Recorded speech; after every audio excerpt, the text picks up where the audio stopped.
आप देख रहे हैं दैनिक समाचार पत्र भद्रावती टाइम्स। सह संपादक अशोक श्रीवास्तव। दतिया भद्रावती टाइम्स के विशेष खबर। अहंकार में डूबे हैं भाजपा नेता जनता जनार्दन का कर रहे अपमान। घनश्याम सिंह, पूर्व विधायक। मंत्री प्रहलाद पटेल के बयान के विरोध में सागर में कांग्रेस ने दिया धरना।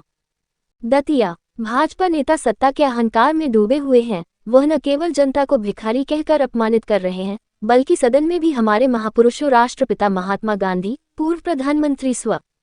जवाहरलाल नेहरू, पूर्व प्रधानमंत्री स्व. इंदिरा गांधी, पूर्व प्रधानमंत्री स्व.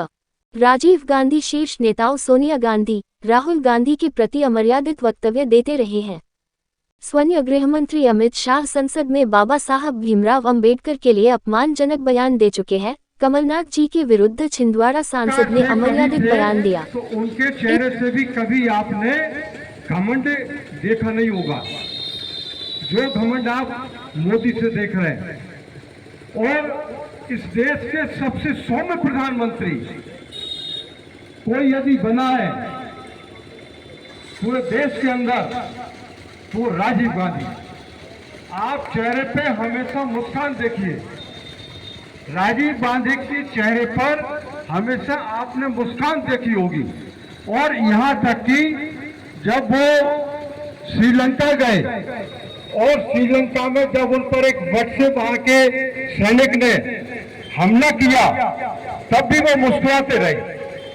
तो ये आदमी के अंदर सत्ता को पचाना, ये अपने आप में बहुत बड़ी काबिलियत होती है। ये काबिलियत इन भूखे नंगे लोगों को मिल गई है, जिनने कभी कोई सत्ता देखी नहीं थी। देश के लिए कोई उन्होंने त्याग और बलिदान किया नहीं। ऐसे जब त्याग और बलिदान देश के लिए कोई करता है, तो देश की कीमत भी जानता है और देश की जनता की भी कीमत जानता है, उसका वजूद जानता है।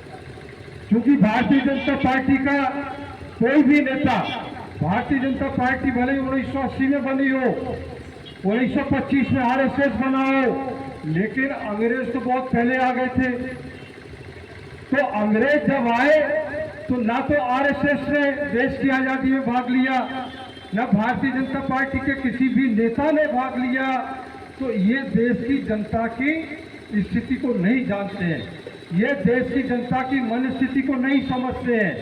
और जब कोई देश की जनता की कीमत नहीं जानता है, और देश की जनता को आप समझेंगे कैसे? आपको तो अभी भगवान श्री राम के सहारे से आप जीत रहे, उनके नाम का दुरुपयोग कर रहे, उनके नाम का दुरुपयोग करके आप सत्ता में आ रहे हैं। तो आपको ये लगता है, और भगवान राम का भी ये उपयोग कब तक करते हैं? आपने हर चुनाव में देखा होगा, जब शुरुआत होती है चुनाव की, तो ये भगवान श्री राम से शुरुआत करते हैं। और जब वोटिंग का समय आने लगता है, तो ये भगवान राम को छोड़ देते हैं। फिर ये पैसे पे, दारू पे और मुर्गा पे उतर आते हैं।